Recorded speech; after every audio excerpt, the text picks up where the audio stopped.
Pemirsa, sejak dibangun pemerintah Provinsi Sulawesi Selatan beberapa tahun lalu hingga kini pembangunan Stadion Barombong justru mangkrak. Legislator bahkan menyebut pembangunan Stadion Barombong yang memakan biaya ratusan miliar terbilang mubazir.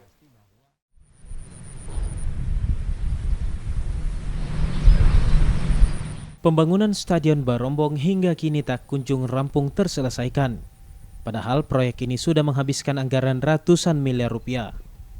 Anggota Komisi E DPRD Provinsi Sulawesi Selatan, Andi Muhammad Irfan Abe mengatakan, hingga saat ini Provinsi Sulawesi Selatan tidak ada upaya serius dalam menyelesaikan Stadion Barombong.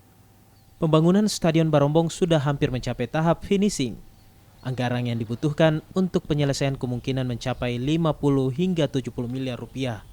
Pembangunan Stadion Barombong hingga saat ini belum ada perhatian dari pemerintah Provinsi Sulawesi Selatan.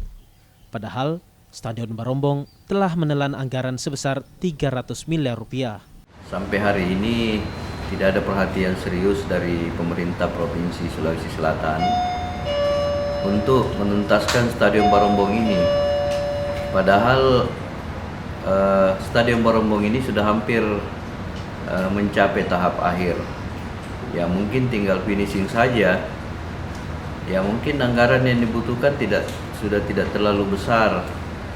Mungkin sekitar, ya kalau ada anggaran sampai 50 miliar sampai 70 miliar sudah selesai. Nah cuma saya lihat sampai hari ini tidak ada perhatian dari pemerintah provinsi.